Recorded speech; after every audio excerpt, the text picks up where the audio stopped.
Good afternoon. Fade to Black breaking news for this Wednesday, April 24th, 2024. This is all of the news that you need. I'm Jimmy Church.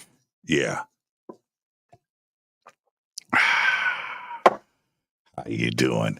Busy day around here, I gotta tell you. And you can help support everything that we do around here. It's an amazing week on Fade to Black. It's always an amazing week. And tonight on the show, Robert Wagner is with us. We're going to be talking about lucid dreaming. And you can help support everything that we do around here by getting yourself a Fade to Black T-shirt. 2 shirts, 2 ways to get them. 2 links are below. Become a Fade or Not. Become a game changer. Get your T-shirt. It's autographed. It's signed. And your Fade to Black blend coffee from River Moon. All right. Links are below. Let's get straight to it. We got a busy news day today. And I am going to start with this. On this day in history, 1982, Jane Fonda's first workout video is released. And if you don't remember, it was a big deal on this day in 1982. Here's your fader fact. Your brain uses 12 watts of energy to think. In comparison, an electric oven uses between 2,000 and 5,000 watts to cook your frozen pizza. And that is your fader fact. All right, let's get to the breaking news. China. Lots of China news today, by the way. China will beef up its space debris procedures for astronauts after a partial loss of power on its Tiangong space station. Astronauts on the Shenzhou 17 mission conducted 2 spacewalks outside the Tiangong space station, most recently on March 1st. And at the time, Chinese media said there had been a partial loss of power after the outpost's solar panels suffered a debris strike.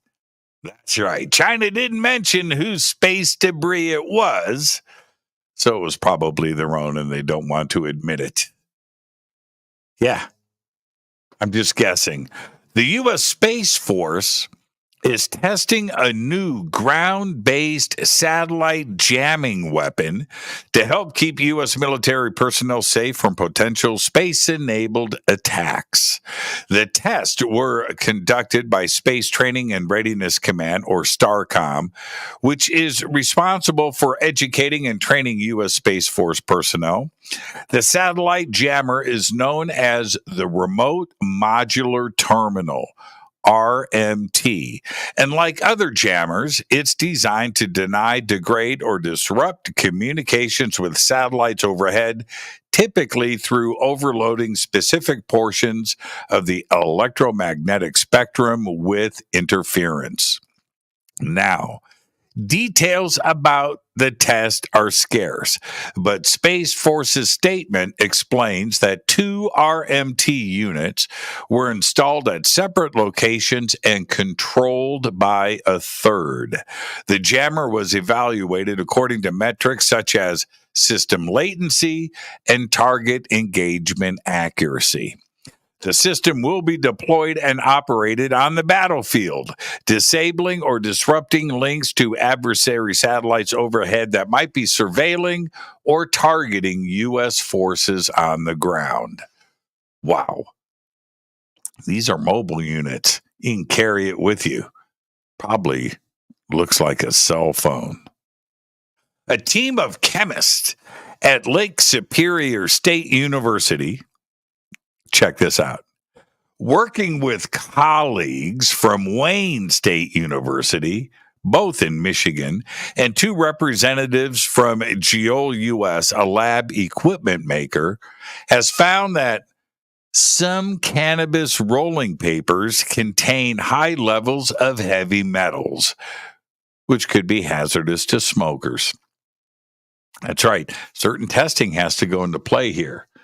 And it is college students. So anyway, in their paper Published in the journal ACS Omega, the group describes their analysis of many samples of several different types of popular cannabis rolling papers. Cannabis. It's a hard word to say. Yeah, pot, weed rolling papers. High levels of copper were found in many of the colored papers, likely due to the pigments used. And this is an important story, and I'm going to stay on top of it. Meanwhile, just go with white. Yeah. Japan's first moon lander has survived a third freezing lunar night, Japan Space Agency said yesterday, after receiving an image from the device 3 months after it landed on the moon. The Japan Aerospace Exploration Agency, otherwise known as JAXA, said the lunar probe responded to a signal from the Earth Tuesday night, confirming it had survived another weeks-long lunar night. Temperatures can fall to minus 274 degrees Fahrenheit during a lunar night and rise to around 212 Fahrenheit during a lunar day.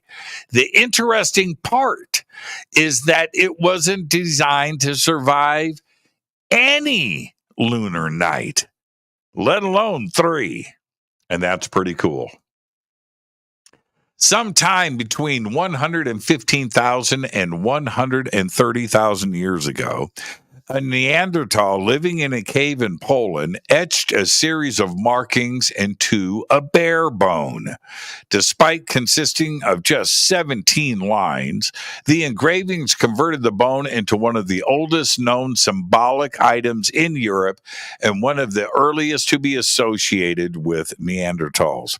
Originally discovered in the 1950s, the decorated forelimb bone has previously been cited as evidence for the emergence of advanced cognitive abilities in this extinct human species, but had never been properly studied until now.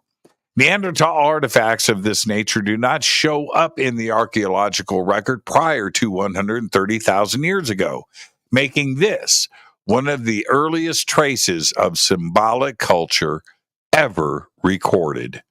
And that is incredible.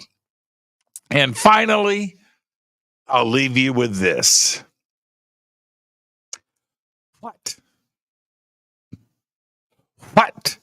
is the future of TikTok in the United States? Well, the bill and legislation was signed into law yesterday. It is now official that TikTok's Chinese parent, ByteDance, has 270 days to sell TikTok. Failure to do so will lead to significant consequences, like TikTok would be prohibited from U.S. app stores and from internet hosting services that support it. Yeah. That would effectively restrict new downloads of the app and interaction with its content. That's it. Under the legislation, however, the deadline can be extended another 90 days if it's determined the company's made progress toward a sale, giving TikTok potentially up to a year before facing a ban. TikTok is threatening legal action to oppose the law. In a video posted to TikTok, company CEO Shou Chu told users, quote, "Rest assured, we aren't going anywhere," end quote. Now, in a statement today, a TikTok spokesperson called the law unconstitutional and said it would devastate the platform's 170 million U.S. users and 7 million businesses that operate on the app. Now, let's examine that statement a little closer. The United States population is currently 333.3 million people. So, yeah, I guess that over half of the country uses TikTok. Now think about that for a second. And the accusations behind TikTok and ByteDance and its association with the Chinese government and data collection are there. It's been talked about and debated a lot, and the evidence has been presented. Now, that's why this is now law. 170 million U.S. users. Our population is 333 million, right? That's over 1 out of 2 of everybody in the U.S. uses TikTok. Now, I don't. I have an account. I have a corporate account. I haven't used TikTok. I don't upload. I think I have somebody that uploads stuff there. I haven't been to TikTok. I haven't signed in. I know nothing about TikTok. But China knows something about me. And China potentially has all of that user information for 170 Americans. So I'm going to leave that right there. We are going to see how this plays out. It's a very, very interesting situation. Yes, but it's now law. Seriously.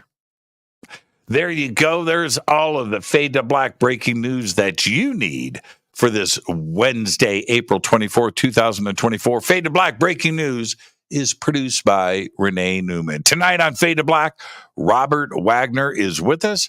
We're going to be talking about one of my favorite subjects, lucid dreaming.